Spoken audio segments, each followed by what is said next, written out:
ሰላም ሰላም ውድ የአድማስ አካዳሚ ቤተሰቦች፣ አድማስ አካዳሚ የኦንላይን ትምህርትን እያስተማረ ይገኛል።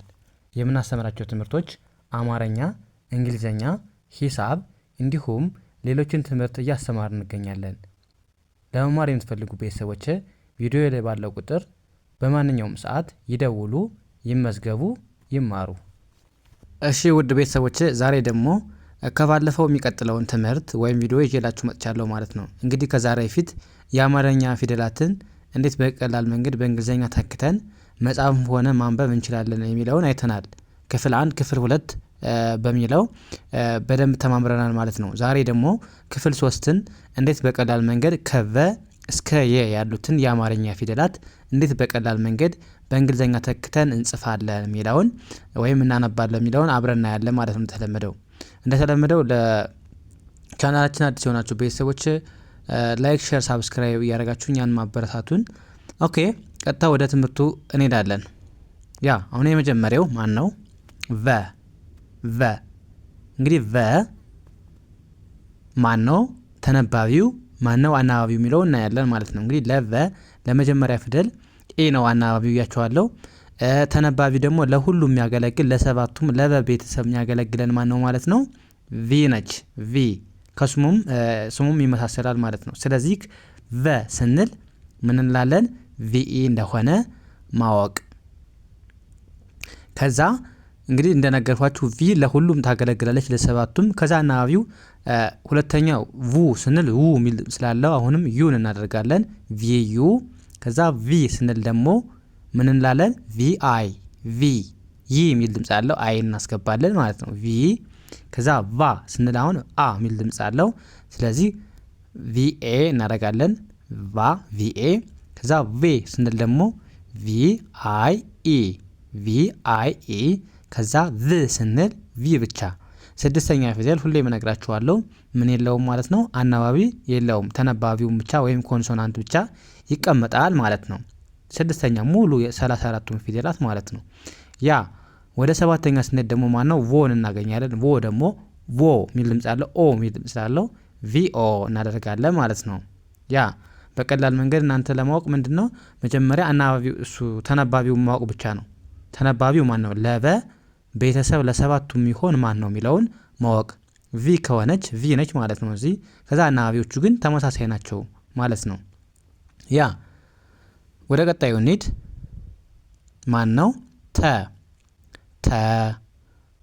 ተን እንዴት እንጻፋት? ቲኢ ነው።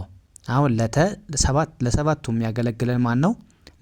ለሰባቱም ማን የሚያገለግለን ማን ነው ስንል ቲ ነው ማለት ነው። ቲ ስለዚህ ቲ ለሰባቱም ያገለግለናል አልን። ስለዚህ ቲ ለሁሉ ቦታ አስገባን። ከዛ ቲኢ የመጀመሪያ ፊደል አናባቢው ማን ነው? ኢ መሆኑን መያዝ። አሁን ካያችሁ ሙሉ ማየት ትችላላችሁ። የመጀመሪያ ፊደል ማን ነው?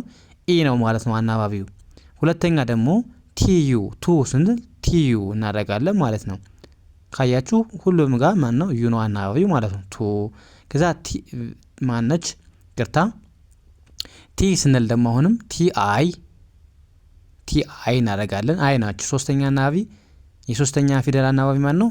አይ ነች ማለት ነው። የአራተኛ ደግሞ ማን ነው?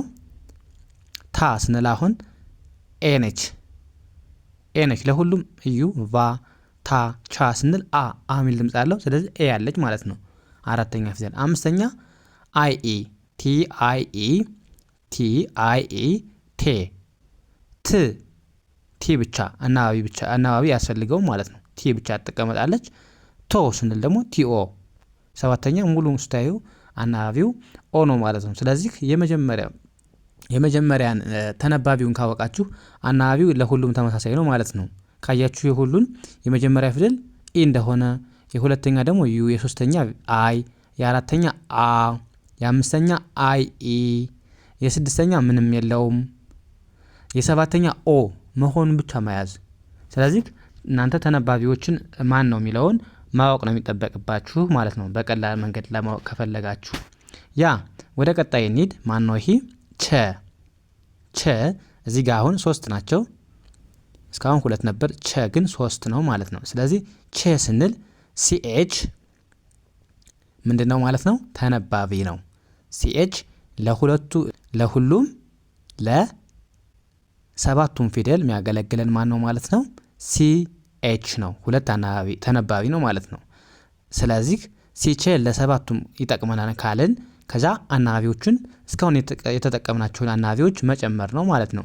ስለዚህ ቼ ስንል ሲኤችኢ የመጀመሪያ ኢ ነው አናባቢያቸዋለሁ። ከዛ ሁለተኛ ደግሞ ቹ ስንል ሲኤችዩ፣ ቺ ስንል ሲኤችአይ፣ ቻ ስንል ሲኤችኤ፣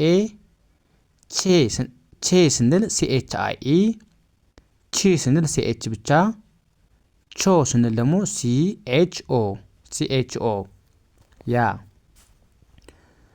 ቸ፣ ቹ፣ ቺ፣ ቻ፣ ቼ፣ ቺ፣ ቾ ያ። ይሄኛውስ ምን ነው? የ ደግሞ ተነባቢው ማን ነው? ለሰባቱ የምንጠቀመው ማን ነው ስንል ማነች? ዋይ ብቻ ነች። ዋይ ከሆነች ስለዚህ አናባቢዋ ማነች? የመጀመሪያ ፊደል ከሆነ የ ስንል ዋይ ኢ፣ ዩ ስንል ዋይ ዩ፣ ይ ስንል ዋይ አይ፣ ያ ስንል ዋይ ኤ፣ የ ስንል ዋይ አይ ኢ፣ ይህ ስንል ዋይ ብቻ፣ የው ስንል ዋይ ኦ ያ እንደነገርኳችሁ ምንድን ነው የመጀመሪያ ፊደል ኢ የመጀመሪያ ፊደል ተነባቢዎች ይለያያሉ፣ ግን አናባቢዎቹ ከፈለጋችሁ ምንድን ነው የሁሉም ተመሳሳይ ነው። የመጀመሪያ ኢ ነው። የሁለተኛ ዩ መሆኑን መያዝ፣ የሶስተኛ ምንድነች አይ መሆኗን፣ የአራተኛ ኤ መሆኑን ሙሉ ነው ዩ፣ የአምስተኛ አይ ኢ፣ የስድስተኛ ምንም የለውም፣ የሰባተኛ ኦ ነው ማለት ነው አናባቢው።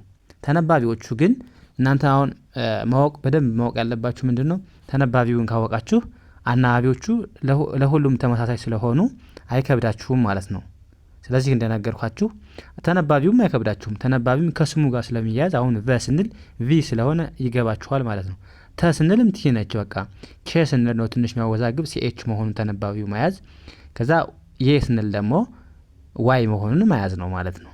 ዋይ አሁን ተመሳሳይ ነው ማለት ነው። ስለዚህ ከድምጻቸው ጋርም ይመሳሰላል። በዚህ መልኩም መያዝ ትችላላችሁ ማለት ነው። ኦኬ እንግዲህ ዛሬ ከቨ እስከ የ ያሉትን የአማርኛ ፊደላት እንዴት በእንግሊዝኛ ተክተን እናያለን የሚለውን አይተናል ማለት ነው። ስለዚህ ከእናንተ የሚጠበቀው ቪዲዮውን ሳሰለችሁ ሁሌም የምንለቃቸውን ቪዲዮዎች ማየትና መከታተል። ኦኬ የዛሬውን ክላሳችን እዚህ ጋር እናብቃ። ቀጣይ በሌላ ትምህርት እስከምንገናኝ መልካም ጊዜ ተመኘሁላችሁ። ሰናይ ጊዜ